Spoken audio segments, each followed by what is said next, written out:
Hello മക്കളെ, welcome to 90+ India's first animated live tuition. അപ്പൊ നമ്മൾ കഴിഞ്ഞ വീഡിയോയിൽ ചെയ്തത് നമ്മുടെ ഫസ്റ്റ് ചാപ്റ്റർ ആയിട്ടുള്ള വെതർ ആൻഡ് ക്ലൈമറ്റിന്റെ ഏറ്റവും ഇമ്പോർട്ടന്റ് ആയിട്ടുള്ള അത് എസ്സേ ആയിട്ട് ചോദിക്കാൻ ചാൻസ് ഉള്ള ഏറ്റവും ഇമ്പോർട്ടന്റ് ആയിട്ടുള്ള 2 ക്വസ്റ്റ്യൻസ് ആയിരുന്നു നമ്മൾ ചെയ്തിട്ടുണ്ടായിരുന്നത്. അപ്പൊ ഇനി നമ്മൾ ചെയ്യാൻ പോകുന്നത് ഒരു 3 മാർക്കിന്റെ 4 മാർക്കിന്റെ ഒക്കെ ക്വസ്റ്റ്യൻസ് ആയിട്ട് ഈ ചാപ്റ്ററിൽ നിന്ന് ചോദിക്കാൻ ചാൻസസ് ഉള്ള ഒരു 3-4 ക്വസ്റ്റ്യൻസ് ആണ് ഡിസ്കസ് ചെയ്യാൻ പോകുന്നത് കേട്ടോ. അതിൽ ആദ്യത്തെ ക്വസ്റ്റ്യൻ ആണ് explain about atmospheric temperature and transfer of heat. എന്താണ് അന്തരീക്ഷത്തിൽ വരുന്ന ചൂടിന്റെ പ്രത്യേകതകൾ എന്തൊക്കെയാണ്, ആ ചൂട് എങ്ങനെയാണ് ഓരോ ഏരിയയിലേക്ക് വ്യാപിക്കുന്നത്, ഏതൊക്കെയായിരിക്കും അതിന്റെ പ്രോസസ് എന്നൊക്കെ ആയിരിക്കും നമ്മൾ ഈ ഒരു ക്വസ്റ്റിന് ആൻസർ ആയിട്ട് എഴുതുന്നുണ്ടാവുക കേട്ടോ. അപ്പൊ അറ്റ്മോസ്ഫിയറിക് ടെമ്പറേച്ചർ എന്താണ്, അതിന്റെ ഡീറ്റെയിലിംഗും കാര്യങ്ങളൊക്കെ നമ്മൾ ഇതിനകത്ത് എഴുതണം. ഏതൊക്കെ ഫാക്ടേഴ്സ് ആണ് അവർ ഹീറ്റ് ട്രാൻസ്ഫറിങ്ങിന് കാരണമാകുന്നത്, ആ ഒരു കാര്യങ്ങളൊക്കെ നമ്മൾ ഇതിനകത്ത് ഉൾപ്പെടുത്തിയിട്ട് വേണം ഈ ഒരു ക്വസ്റ്റ്യൻ നമ്മൾ ആൻസർ ചെയ്യാനായിട്ട്. As you know, the sun is the sole source of energy of the earth. നമുക്ക് എല്ലാവർക്കും അറിയാവുന്ന പോലെ തന്നെ നമ്മുടെ ഭൂമിയുടെ ഏറ്റവും വലിയൊരു എനർജി സോഴ്സ് എന്താണ്, സൂര്യൻ തന്നെയാണ് അല്ലെ. അപ്പൊ സൂര്യനിൽ നിന്നാണ് എനർജിയും കാര്യങ്ങളെല്ലാം പ്രൊഡ്യൂസ് ചെയ്യപ്പെടുന്നത്.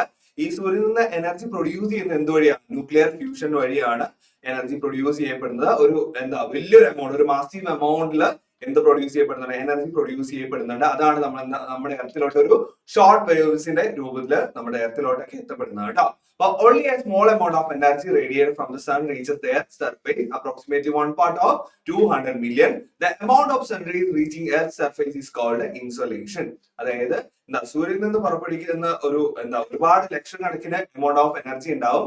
ആ എനർജിയിൽ ഒരു വളരെ ചുരുങ്ങിയ എമൗണ്ട് ഓഫ് എനർജിയാണ് നമ്മുടെ എർത്തിലോട്ട് എത്തപ്പെടുന്നത്. അപ്പൊ അതില് നമ്മൾ ഓസോൺ ലെയേഴ്സിന്റെ കാര്യങ്ങളൊക്കെ നമ്മൾ പഠിച്ചിട്ടുണ്ട് അല്ലെ. അപ്പോ ഇതില് ടോട്ടലി വരുന്നത് ടോട്ടൽ പാർട്ടില് ഒരു 1 part of 200 million മാത്രമാണ് നമ്മുടെ എർത്തിലോട്ട് എത്തപ്പെടുന്നുള്ളൂ. ഇങ്ങനെ എർത്തിലോട്ട് എത്തപ്പെടുന്ന ഈ ഒരു സൺറൈസിന് നമ്മൾ എർത്തിന്റെ സർഫേസിൽ എത്തപ്പെടുന്ന ഈ സൺറൈസിന് നമ്മൾ പറയുന്ന പേരാണ് ഇൻസൊലേഷൻ എന്നാണ് പറയാ കേട്ടോ. മറന്നു പോരുത്, നോട്ട് ചെയ്ത് വെച്ചോളാം. ഇത് ചിലപ്പോൾ 1 words ഒക്കെ ആയിട്ട് ചോദിക്കാൻ ചാൻസ് ഉള്ള ഒരു ഏരിയ ആണ് കേട്ടോ.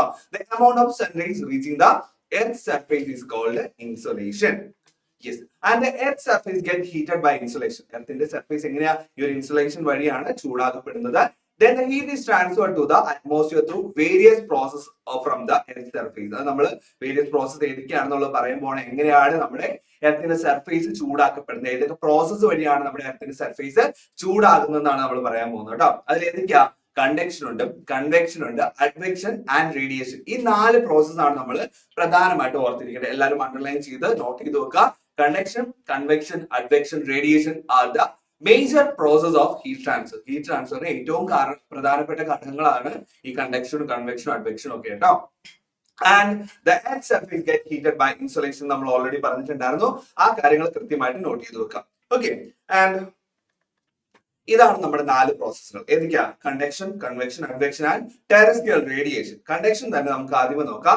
Heat is transferred to the part of atmosphere close to the hot surface of the earth. അതായത് നമ്മുടെ എർത്തിന്റെ ഏറ്റവും ക്ലോസ് ആയിട്ടുള്ള ഭാഗങ്ങളിലേക്ക് ഹീറ്റ് ട്രാൻസ്ഫർ ചെയ്യപ്പെടുന്ന ആ ഒരു പ്രോസസ്സിനെയാണ് നമ്മൾ എന്ത് പറയാ? കണ്ടക്ഷൻ എന്നതുകൊണ്ട് ഉദ്ദേശിക്കുന്നത്. രണ്ടാമതാണ് കൺവെക്ഷൻ എന്ന് പറയുന്നത്. Heated air expands and rise up. അതായത് എർത്തിന്റെ ഉപരിതലത്തിൽ വരുന്ന ആ ഒരു ചൂട് വളരെ കൂടുതലായിട്ട് ഉത്ഭവിക്കുകയും അതുപോലെ തന്നെ അത് ഉയർന്ന മുകളിലോട്ട് എക്സ്പാൻഡ് ആയി പൊങ്ങി പോവുകയും ചെയ്യുന്നുണ്ട്. അതാണ് കൺവെക്ഷൻ എന്ന് പറയുന്നത്. And third one is advection. ഇവിടെ ഇവിടെ ഒരു വേറൊരു ഫാക്ടറും കൂടെ വരുന്നുണ്ട്, വിൻഡ്, കാറ്റും കൂടെ വരുന്നുണ്ട്. ഈ ഒരു എർത്തിന്റെ പ്രതലത്തിലുള്ള ആ ഒരു ചൂട് കാറ്റ് കൊണ്ട് എങ്ങോട്ട് ഹൊറിസോണ്ടൽ ആയിട്ട് ട്രാൻസ്ഫർ ചെയ്യുകയാണ് ചെയ്യുക. And the last one is terrestrial radiation. Heat is transferred from the surface of the earth to the outer space in the form of long waves. അതെന്താ? എർത്തിന്റെ ആ ഒരു സർഫേസിൽ നിന്നുള്ള ചൂട് ഔട്ടർ സ്പേസിലോട്ട് പോവാണ്. എങ്ങനെ? ലോങ് വേവ്സിന്റെ രൂപത്തിലാണ് ഈ ഒരു ഹീറ്റ് ട്രാൻസ്ഫർ ആയി പോകുന്നത് കേട്ടോ. അപ്പൊ 4 എണ്ണമാണ് പ്രധാനമായിട്ടും മറന്നു പോകരുത്. Conduction, convection, advection and terrestrial radiation. Okay, അപ്പൊ നിങ്ങൾ ഈ ഒരു ക്വസ്റ്റ്യന് ആൻസർ ചെയ്യുമ്പോൾ ഈ 4 ഉൾപ്പെടുത്തി എഴുതണം. അതുപോലെ തന്നെ നമ്മുടെ അറ്റ്മോസ്ഫിയർ ടെമ്പറേച്ചർ എങ്ങനെയാണ്, അറ്റ്മോസ്ഫിയറിന്റെ ആ ഒരു ടെമ്പറേച്ചറിന്റെ ഹീറ്റിംഗ് പ്രോസസ്സുകളൊക്കെ എങ്ങനെയാണെന്നുള്ള കാര്യങ്ങളും കൂടെ ഉൾപ്പെടുത്തിയിട്ട് വേണം ഈ ഒരു ക്വസ്റ്റ്യൻ ആൻസർ ചെയ്യാൻ. ഇതൊരു 3 മാർക്കിന്റെയോ 4 മാർക്കിന്റെയോ ക്വസ്റ്റ്യൻ ആയിട്ട് വരാനാണ് chance. Okay, yes. So we are moving on to the next question. Write a brief note about greenhouse effect. Greenhouse എഫക്റ്റിനെ പറ്റി നമ്മൾ എല്ലാവരും കേട്ടിട്ടുള്ളതാണ്. എന്താണ് ഗ്രീൻ ഹൗസ് എഫക്ട് എന്നുള്ളതാണ് നമുക്ക് ഇവിടെ എഴുതേണ്ടത്. ഒരു 3 മാർക്കിന്റെ ക്വസ്റ്റ്യൻ ഒക്കെ ആയിട്ട് വരാനാണ് ചാൻസ് ഉള്ളൂ. The re-radiation of energy in the form of long waves from the Earth's surface is called terrestrial radiation. നമ്മൾ കുറച്ച് മുമ്പ് നമ്മുടെ തൊട്ട് മുമ്പുള്ള ക്വസ്റ്റ്യൻ നമ്മൾ പറഞ്ഞിട്ടുണ്ടായിരുന്നു എന്താണ് terrestrial radiation എന്നുള്ളത് അല്ലേ. The re-radiation of energy in the form of long waves, വലിയ വേവ്സിന്റെ രൂപത്തിൽ എർത്തിന്റെ സർഫേസുകളിൽ നിന്ന് എനർജി റീറേഡിയേഷൻ ചെയ്യപ്പെടുന്ന ആ ഒരു പ്രോസസ്സിനെയാണ് എന്ത് പറയാ ടെറസ്ട്രിയൽ റേഡിയേഷൻ എന്നുകൊണ്ട് ഉദ്ദേശിക്കുന്നത് കേട്ടോ.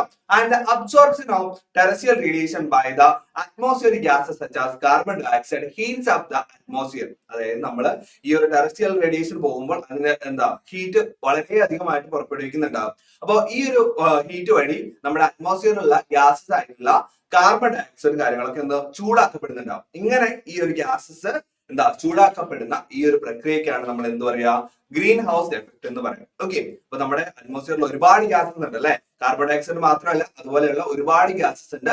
ഇതുപോലെയുള്ള ഗ്യാസുകളൊക്കെ ഈ ടെറസ്ട്രിയൽ റേഡിയേഷൻ വഴി ചൂടാക്കപ്പെടുന്നുണ്ട്. ഈ ചൂടാക്കപ്പെടുന്ന പ്രക്രിയക്കാണ് നമ്മൾ എന്ത് പറയാ ഗ്രീൻ ഹൗസ് എഫക്ട് എന്ന് പറയും. ആരും മറന്നു പോരുന്ന ഇങ്ങനെ ഇന്ന കാര്യങ്ങൾ വരുന്നു എന്നുള്ളത് നിങ്ങൾക്ക് കറക്റ്റ് ആയിട്ടുള്ളത് മനസ്സിലൊന്ന് ഓർത്തു വെക്കുക കേട്ടോ. അപ്പോ നമ്മൾ പണ്ട് തൊട്ടേ പഠിച്ചിട്ടുള്ള കാര്യങ്ങളൊക്കെ തന്നെയാണ്. ചെറുതിലെ തൊട്ട് നമ്മൾ green house effect, global warming ഒക്കെ കേട്ടിട്ടുള്ളതാണ്. അപ്പൊ വളരെ ഈസിയാണ് നമ്മുടെ ഈ ഒരു ഗ്ലോബൽ വാർമിംഗിന്റെ റിലേറ്റ് ചെയ്തിട്ട് പഠിക്കുകയാണെന്നുണ്ടെങ്കിൽ ഗ്രീൻ ഹൗസ് എഫക്ട് ആരും മറന്നു പോകത്തില്ല. ഓക്കെ, അപ്പൊ അറ്റ്മോസ്ഫിയറിലെ ഈ ഗ്യാസസ് ടെറസ്ട്രിയൽ റേഡിയേഷൻ വഴി ചൂടാക്കപ്പെടുന്നത് മാത്രമുള്ളത് നന്നായിട്ട് ഓർത്തിരിക്കുക. അതിന് നമ്മൾ എന്ത് വിളിക്കും ഗ്രീൻ ഹൗസ് എഫക്ട് എന്ന് വിളിക്കും. Okay, so the next question, how can we calculate the diurnal and daily mean temperature? നമുക്ക് എങ്ങനെയാണ് ഡ്യൂറിനൽ അല്ലെങ്കിൽ ഡെയിലി മീൻ ടെമ്പറേച്ചർ എങ്ങനെ കാൽക്കുലേറ്റ് ചെയ്യാൻ പറ്റുമെന്നാണ് നമ്മളോട് ചോദിച്ചിരിക്കുന്നത് കേട്ടോ. And by making use of maximum temperature and minimum temperature. നമുക്ക് ഒരു ദിവസം അനുഭവപ്പെടുന്നതിൽ ഏറ്റവും കുറഞ്ഞ താപനില ഉണ്ടാവും, ഏറ്റവും കൂടിയ താപനില ഉണ്ടാവും. നമ്മൾ വെതർ അപ്ഡേറ്റ്സ് ഒക്കെ കാണാറുള്ളവരല്ലേ. അപ്പൊ ഏറ്റവും കൂടിയ താപനില ഉണ്ടാവും, ഏറ്റവും കുറഞ്ഞ താപനില ഉണ്ടാവും. അതിനെ വെച്ചിട്ടാണ് നമ്മൾ ഡ്യൂറിനൽ റേഞ്ചും ഡെയിലി മീൻ ടെമ്പറേച്ചറും നമ്മൾ കണ്ടുപിടിക്കുന്നത്. അതിന് രണ്ട് ഇക്വേഷൻസും ഉണ്ട് നമുക്ക്. Diurnal range of temperature is the difference between the maximum temperature and the minimum temperature of a day. അതായത് ഒരു ദിവസത്തെ ഏറ്റവും കൂടിയ താപനിലയും ഏറ്റവും കുറഞ്ഞ താപനിലയും തമ്മിലുള്ള ആ ഒരു ഡിഫറൻസിനെയാണ് നമ്മൾ എന്ത് പറയാ ഡ്യൂറിനൽ റേഞ്ച് ഓഫ് ടെമ്പറേച്ചർ എന്നതുകൊണ്ട് ഉദ്ദേശിക്കുന്നത് കേട്ടോ. അതിനുള്ള ഇക്വേഷൻ ആണ് എന്ത് diurnal range is equal to maximum temperature minus minimum temperature എന്ന് പറയും. ഓക്കെ, അപ്പൊ മറന്നു പോകരുത്, ഈസിയാണ്. ഏറ്റവും കൂടിയ താപനിലയും ഏറ്റവും കുറഞ്ഞ താപനിലയും തമ്മിലുള്ള ആ ഒരു ഡിഫറൻസിനെയാണ് നമ്മൾ എന്ത് പറയാ ഡ്യൂറിനൽ റേഞ്ച് എന്നുകൊണ്ട് ഉദ്ദേശിക്കുന്നത് കേട്ടോ. And second one is daily mean temperature. അതെങ്ങനെ നമുക്ക് കാൽക്കുലേറ്റ് ചെയ്യാം? ഇവിടെ പ്ലസ് ആണ്, ഇവിടെ മൈനസ് വരുന്നതെന്നുണ്ടെങ്കിൽ ഇവിടെ വരുമ്പോൾ അത് പ്ലസ് ആയിട്ട് മാറുന്നു മാത്രം ആലോചിച്ചിരുന്നാൽ മതി. ആവറേജ് ടെമ്പറേച്ചർ, ഒരു ദിവസത്തെ ആവറേജ് ടെമ്പറേച്ചർ എന്ന് പറയുന്നത് നമ്മൾ ഏറ്റവും കുറഞ്ഞ താപനിലയും ഏറ്റവും കൂടിയ താപനിലയും നമ്മൾ കൂട്ടുമ്പോഴല്ലേ ഈ ഒരു ആവറേജ് ടെമ്പറേച്ചർ കിട്ടുക. അതാണ് എന്ത് ഡെയിലി മീൻ ടെമ്പറേച്ചർ എന്ന് പറയുന്നത്. Daily mean temperature is equal to maximum temperature plus minimum temperature. അപ്പൊ മറന്നു പോകരുത്, ഈ രണ്ട് ഇക്വേഷൻസ് എങ്കിലും കൃത്യമായിട്ട് ഓർത്ത് വെക്കുക. Diurnal range is equal to maximum temperature minus minimum temperature and daily mean temperature is equal to maximum temperature plus minimum temperature. Okay, അപ്പൊ ഇത്രയും കാര്യങ്ങളായിരിക്കും നമ്മൾ ഈ ഒരു ക്വസ്റ്റ്യനിൽ എഴുതുക. And we have one more question left. Write a short note on isotherms. എന്താണ് ഐസോതെർംസ്? അതിനെ കുറിച്ച് ഒരു ഷോർട്ട് നോട്ട് പ്രിപ്പയർ ചെയ്യാനാണ് പറഞ്ഞിരിക്കുന്നത്. ചിലപ്പോൾ ഇതിന് വൺ വേർഡ് ആയിട്ട് വരാൻ ചാൻസ് ഉണ്ടാവാം, ആൻഡ് അതുപോലെ 3 മാർക്കിന്റെ ക്വസ്റ്റ്യൻ ആയിട്ട് വരാനുള്ള ചാൻസ് ഉണ്ട് കേട്ടോ. യെസ്, ആൻഡ് എന്താണ് ഐസോതെർമുകൾ എന്നാണ് നമ്മൾ ഡിഫൈൻ ചെയ്യാൻ പോകുന്നത്. നമ്മൾ ഈ ഒരു ക്വസ്റ്റ്യൻ ആൻസർ ചെയ്യുമ്പോൾ ഇത്രയും കാര്യങ്ങൾ ഇതിനകത്ത് ഉൾപ്പെടുത്തിയിരിക്കണം. Data regarding the temperature are being utilized for climatic studies and further analysis. അതായത് നമ്മൾ ഓരോ ദിവസത്തെ ടെമ്പറേച്ചർ കാര്യങ്ങളൊക്കെ കാൽക്കുലേറ്റ് ചെയ്യുന്ന എന്തിനാണെന്ന് വെച്ചാൽ നമുക്ക് ഏറ്റവും കൂടുതൽ ഒരു വർഷത്തെ ഏറ്റവും കൂടുതൽ താപനില വന്നത് ഏത് ദിവസമായിരിക്കും, അല്ലെങ്കിൽ ഏത് മാസങ്ങളിൽ ഏത് ആഴ്ചകളിലായിരുന്നൊക്കെ നമ്മൾ ചിലപ്പോൾ ഒരു വർഷം കഴിയുമ്പോൾ ഒന്ന് അപ്ഡേറ്റ് ചെയ്ത് അല്ലെങ്കിൽ ഒന്ന് അന്വേഷിക്കുന്നുണ്ടാവും. അപ്പൊ അതൊക്കെ ഈസി ആയിട്ട് ഒന്ന് അപ്ഡേറ്റ് ചെയ്തപ്പെടാനാണ് daily temperature and weather climate കാര്യങ്ങളൊക്കെ ഒന്ന് അനലൈസ് ചെയ്യപ്പെടുന്നത് കേട്ടോ. അതുപോലെ ഈ ടെമ്പറേച്ചറിന് റിഗാർഡിംഗ് ഡേറ്റാസ് ഉണ്ടാവും. അപ്പോൾ ഇതൊക്കെ ഫർദർ അനാലിസിസിനും അതുപോലെ തന്നെ ക്ലൈമാറ്റിക് സ്റ്റഡീസിനും വേണ്ടിയിട്ടാണ് ഉപയോഗിക്കുന്നുണ്ടാവുക. Plotting the temperature recorded at specific places, smooth curved lines are drawn connecting the places having equal temperature. അതായത് ഞാനിപ്പോ ഡൽഹിയിലാണ് നിൽക്കുന്നത്, അല്ലെങ്കിൽ അതുപോലെ തന്നെ നിങ്ങൾ ഹൈദരാബാദിലാണ് നിൽക്കുന്നത്. ഡൽഹിയിലും ഹൈദരാബാദിലും 30 ഡിഗ്രി സെൽഷ്യസ് ആണ് ഇപ്പൊ അനുഭവപ്പെടുന്ന ആ ഒരു ടെമ്പറേച്ചർ എന്ന് വെക്കാം. അപ്പൊ അത് ഈക്വൽ ടെമ്പറേച്ചർ ആണല്ലോ. ഇങ്ങനെ ഈക്വൽ ടെമ്പറേച്ചർ ഉള്ള സ്ഥലങ്ങളെ ഒരു സ്മൂത്ത് കർവ്ഡ് ലൈൻ വെച്ചിട്ട് അടയാളപ്പെടുത്തുന്നു. അത് തമ്മിൽ അതിനെ കണക്ട് ചെയ്യുകയാണ് ചെയ്യുന്നുണ്ടാവുക. അപ്പൊ ഇങ്ങനെ കണക്ട് ചെയ്യുന്ന ഈ ഒരു സ്മൂത്ത് കർവ്ഡ് ലൈൻസിനെയാണ് നമ്മൾ എന്ത് പറയാം ഐസോതെർംസ് എന്ന് പറയാം. ഓക്കെ, ഈസി ആയില്ലേ? അപ്പോൾ സെയിം ടെമ്പറേച്ചർ അനുഭവപ്പെടുന്ന രണ്ട് സ്ഥലങ്ങളെ ഒരു സ്മൂത്ത് കർവ്ഡ് ലൈൻ വെച്ചിട്ട് കണക്ട് ചെയ്യുന്ന രീതിക്കാണ് നമ്മൾ എന്ത് പറയാ ഐസോതെർമുകൾ എന്ന് പറയാം. These imaginary lines are called isotherms. Isotherm maps are very useful for analyzing temperature distribution. അതായത് ഓരോ സ്ഥലങ്ങളിലും എത്രത്തോളം ടെമ്പറേച്ചർ വന്നിട്ടുണ്ട്, ഈക്വൽ ടെമ്പറേച്ചർ വന്നിട്ടുള്ളത്. അങ്ങനെയൊക്കെ ഈസി ആയിട്ട് മനസ്സിലാക്കാൻ വേണ്ടിയിട്ട് നമുക്ക് ഈ ഐസോതെർമുകൾ കൊണ്ട് എന്താ ഉപകാരപ്പെടും എന്നാണ് പറയുന്നത്. അപ്പൊ ആരും മറന്നു പോകരുത്, എന്താ ഇത് ഒരു സ്മൂത്ത് കർവ്ഡ് ലൈൻസ് ആയിരിക്കും and it's an imaginary lines too. മറന്നു പോകരുത് കേട്ടോ, നമ്മൾ ചുമ്മാ അങ്ങ് വരച്ചു വെക്കുവായിരുന്നു. It's an imaginary lines showing എന്താ places which are equal temperature ഉള്ള പ്ലേസസിനെ നമ്മൾ കണക്ട് ചെയ്യുകയാണ് ചെയ്യുന്നുണ്ടാവുക കേട്ടോ. ഓക്കെ, അപ്പൊ നമ്മൾ ഇത്രയും ക്വസ്റ്റ്യൻസ് ആണ് നമ്മൾ ഇന്നത്തെ ഈ ഒരു വീഡിയോയിൽ ഡിസ്കസ് ചെയ്യുന്നുണ്ടാവുക.